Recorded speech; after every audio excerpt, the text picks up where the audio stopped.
Ikaw nabisig ang siyang nagbubungkal. Ikaw na pawis at dugo ang tanging puhunan. Ikaw na bihag dukha't hinahamak. Ikaw ay bayani, dangal ng lipunan. Sa lungsod, Mayor Kenny W. Piao! Ito naligala Sa atong mga membro sa council, ilabi na sa atong mga kauban sa Holcim, Lugaid, Supervisory Union, FDLO, bakpakan na tutugong lingon!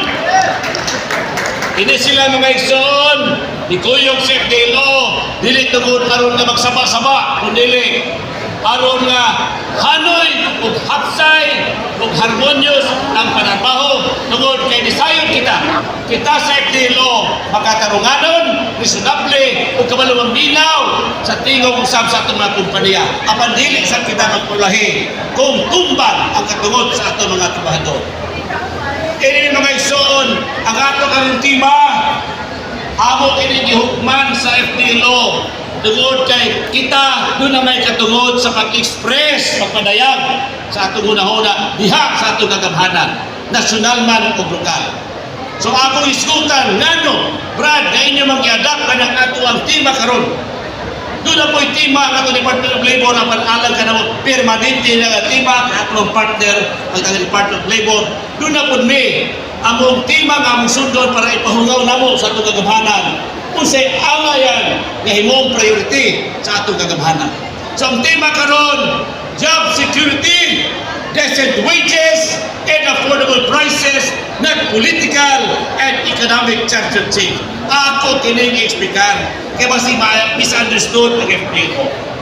Ang pasabot sa job security mga igsoon, simple lang.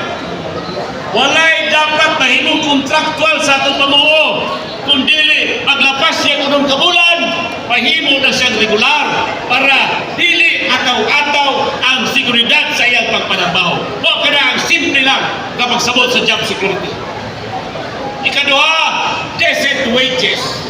Mga igsoon, sa ako pagpaklik sa data sa Philippine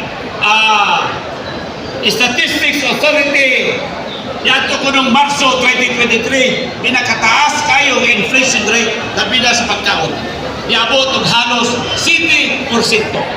Kung karon may imo ng PCA, adili, pag-abot sa February 2024, iubos na.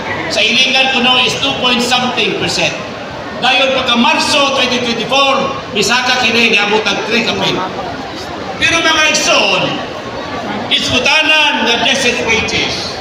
Ibutang nato, ganun na mga increases karon sa atong mga establishmento tungkol kay ibutan sa balakon. Kapag kung ato kita sa merkado, nagpamili ng presyo na medyo taas yun. Luoy kayo katong napay mga kantoy matak. Luoy kayo katong mga pamilya na minus ang kita. Tungkol kay atong peso, iusos man ang valor sa peso. Sa ato pa, ang 100 sa mga ito'y dili na worth 100 karon.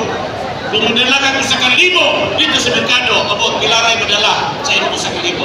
Kadagan ni 100 mga kaisonan, lamas na lang na, di ba? Kasagaran lamas. Nila may tamban ron. Kung nagsinto ba yung tinang tamban, sa una madala ka sa 60, 80, 70. So, kapag imusabot niya na mga kaisonan, decent wages mean sweldo na maka-recover sa atong kapasidad sa pagpalit. Ikaw lang ka ng recovery, hindi ka niyo nga kanan ang sakto na doon. Kaya kung mayroon ka ang living wage, kaya mga mabuhay pamilya, halos mabutan ka sa kalibo, kinahanglan ang gawa sa patago. Pero kami sa FDLO o sa labor sector, open kita. Sabi sa unsang wage increase, basta across the board para walay distortion. Dili maabsan ang mga tigulang, ang mga trabahante sa mga bangko, mga fair vote sa mga karaan lang ang ano.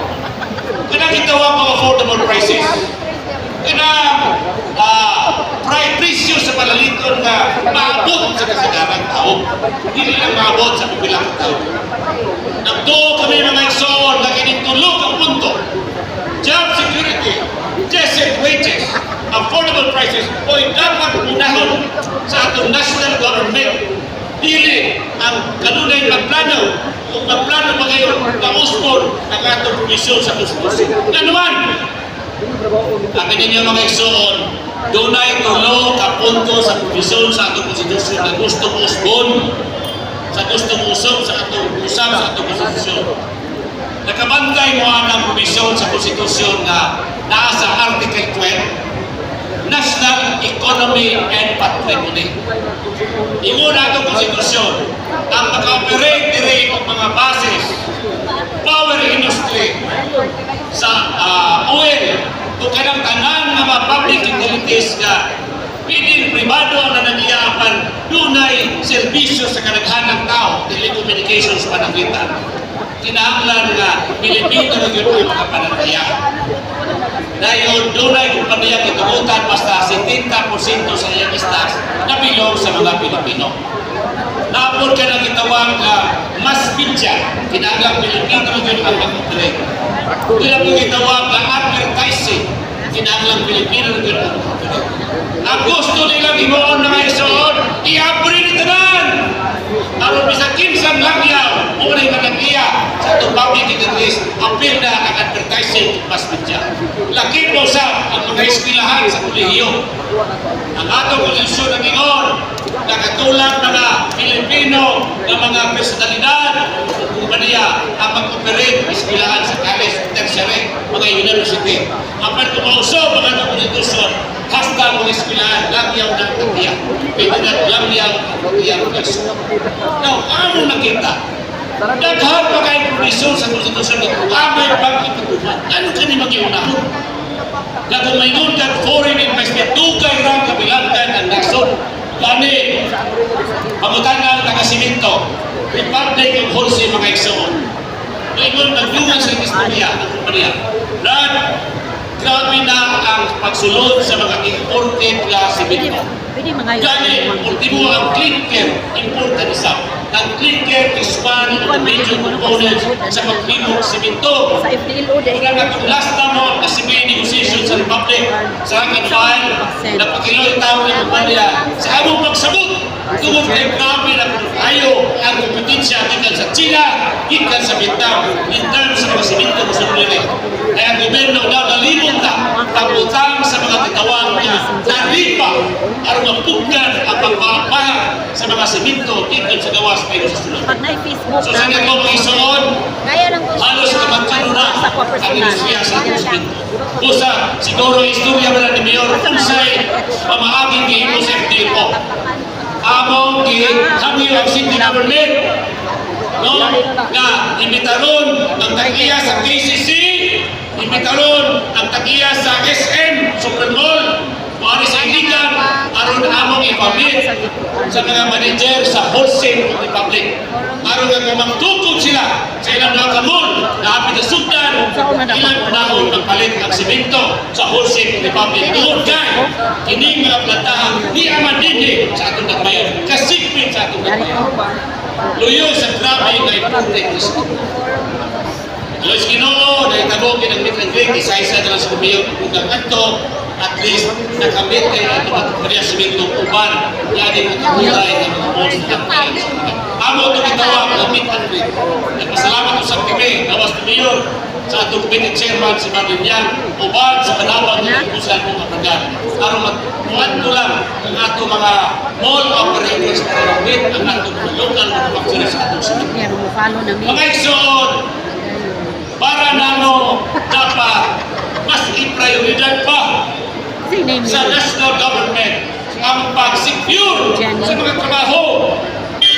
Dahil nahimo naman doon ng palisihan ang contractualisasyon.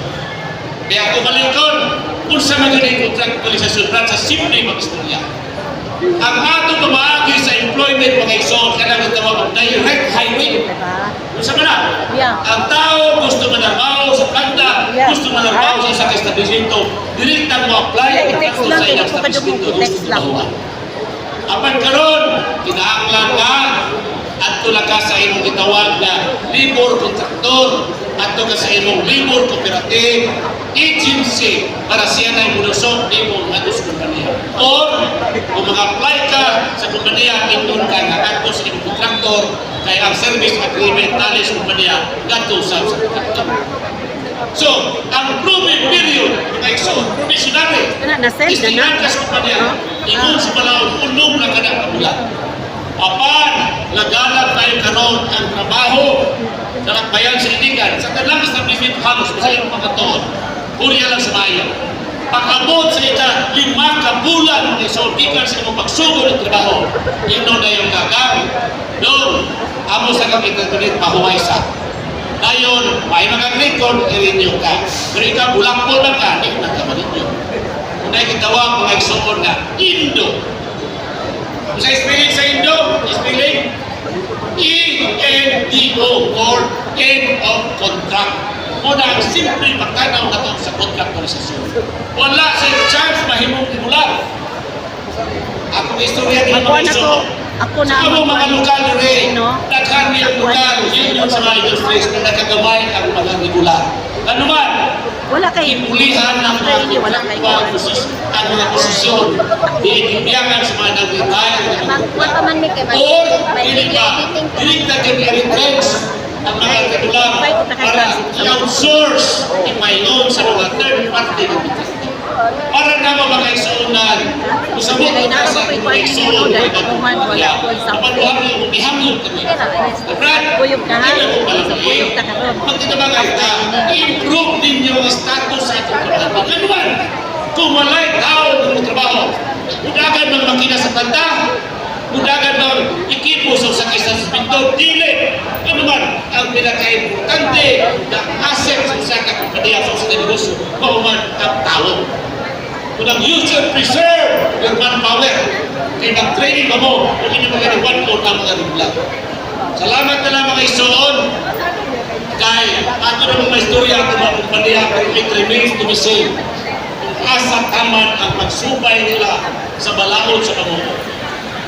Unang siguro, Mayor, usapin may position paper siguro sa Tripartite Industrial Peace Council, ay doon na may giingon sa atong doli nga voluntary regularization, siguro ako ng paymuslan, o siguro isip mga dadyo sa naso. Pangaymayan siguro, katong mga kumpanya establishments na brand, ano naman katuig sa Imulano? 7 na katuig, 5 katuig. Ato na nagkatular. Better late than never. So, muna ito ibuhon. Masalamat kami na dali na istorya at mga sa lungsod.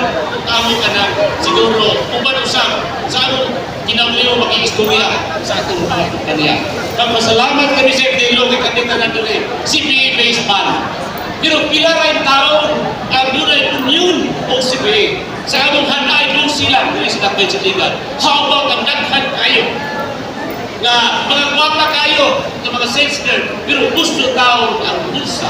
Doon kay, kung di mong lipstick, inihalos ka pa rin. Kaya requirement siguro na mong lipstick. Diba? So muna mga igsoon na nakita ka mo, na timely ang akong panawagan. Kagamhanan nasyonal, bisang sa lugar. Siguruhan muna ang job securities trabahante. Siguruhan muna na dunay across the board, the way to increase para lang mo recover sa nawala ng pasidad sa mga tao sa pagpalit. Siguro hauna na affordable ang presyo sa atong mapalaliton before na mag-fisgot kanunay na napakotro sa atong political o economic commission sa atong konstitusyon. Mga igsoon, nalimot ay kukinon, ang atong iyay, ako talaga announce din ang atong masalikan kayo, dependable na friend of labor, gawas na kung siya mga brigado. Si kanhi kagawad city administrator lalo na maglinaw kibalo mitaliwan na sa eternal life kaya ato unang semana sa Abril. So siguro ako na inon dili nga ang legacy ni Kunsyal Maglinaw wala na halos tanan. Nakabantay mo diya ng siminto gikan sa Minaldo lampas diri sa atong estero kada atong paslayan ayon sa isano iya kada tiya. Iabot diri ang tukayo ng Trans-Asia appeal siya sa naghamyo sa matakiya na sulod po din sa iligan aron na servisyuan ang atong mga pasahero sa tayo sa iligan. pag-abot na rin sa Toyota, yan ang Toyota, sakta. Yan ito ginsaya, nagpatawag maghinta o ruta. Kung nagkan kayo sa nahimong diri sa presidente nga amay hinumduman sa tao. Pagsagli, tungkol kay na siya, mahilay kung saka, mualsa sa bangko, nalimta ng tao sa tayo. Walang amon karoon, ako karoon ito para mahinumdum ta, katulad kay Konsyal, Pag-City Administrator, nga friend neighbor, very dependable, kanunay masakit, o gani siya man ang chief of staff sa atong kanil congressman, karoon niya ang relasyon.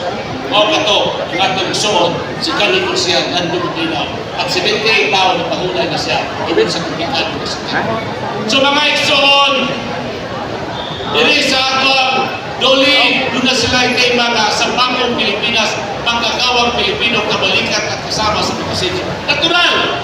Atong partner ang atong kagamhanan. Pero dili kini makapugong nato sa magbukaw sa atong kagamhanan na please, i-priority ang job security, decent wages, and affordable prices. Dili ka na pag-otro-otro sa atong konstitusyon. Gani, diha sa labor provision sa konstitusyon. Section 3, Article 13, hangtod karon. Wala pa kayo napatuman kung sa higpit ang pito kapatakan katungod sa mga mamuno. Kung sa mali, number 1, katungod sa pag-union. Kung naras konstitusyon na, number 2, katungod sa pag-collectively negotiate and bargain. Ano pag-isibi katungod na sa konstitusyon.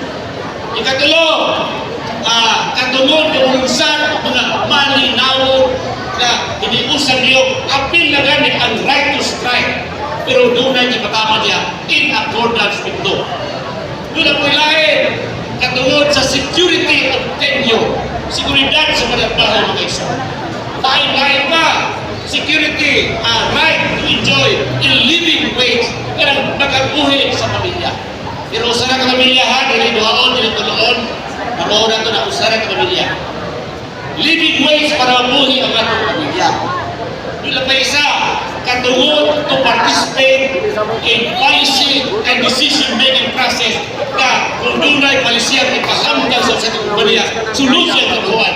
Kung kini maka-apikto sa sweldo, other benefits, sa period tenure sa matahandi, kinahagan konsultahon una ang kamahandi, may union, konsultahon una ang ilang union.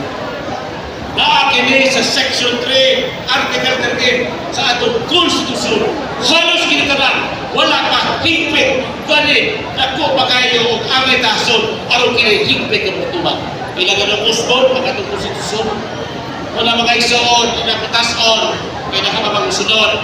Ang amo sa ekdeno, among commitment, mutabang kita sa syudad, magpalambo sa ato ang nagbayan, mutabang kita sa atong kagamhanan, magpalambo sa nasod. Apan, kung doon ay panahon na kita mag-criticize, buhatang sa atong pagpukaw, dili kita magpanugo, doon kay kami, among advocacy, alaman sa kaugmaon, sa atong mga mamuo, uban sa ilang pamilya, o sa mga generations kita. So, nagkasalamat, ngayon punto, kanakang ka na. Ikaw na pawis at dugo ang tanging puhunan. Ikaw na bihag dukha't hinahamak. Ikaw ay bayani, dangal ng lipunan.